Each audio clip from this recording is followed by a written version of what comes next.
Misplaced rim lights.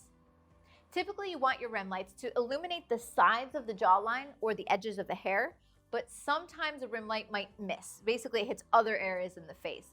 Let's take a look at an example of what I'm talking about. So here's a photograph where you can see that the rim lights, they're hitting the sides of the face, but also hitting the nose. And the problem with this in a photograph is that the eye is drawn to the brightest area. And so in this case, if you look at the brightest area of the face, it's her nostrils.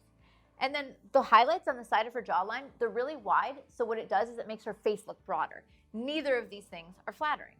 Now, typically this means what happens is the rim lights are placed too far around to the front of the subject. They're not at a back enough angle. Or maybe they were in a good place, but the subject moved back, and all of a sudden the rim lights, they're out of control, they're wrapping too far. So let me fix this. And in the next photo, instead of moving my lights, I just had my subject take like a half step forward.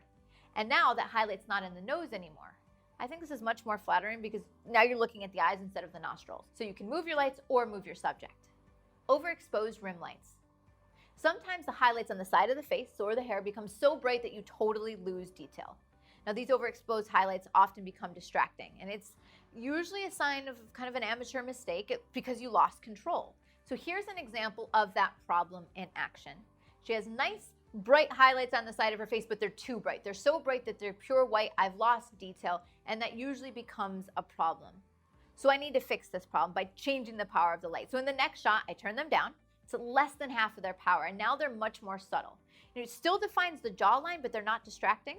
And there are ways to meter the light and get the right ratios, but honestly, you just want to look at them. Are they so bright that they lose detail?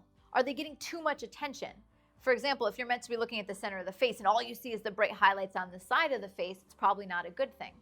I think that bright highlights are good when you're trying to emphasize physique, the outside of someone's body, the muscles of an athlete, for example.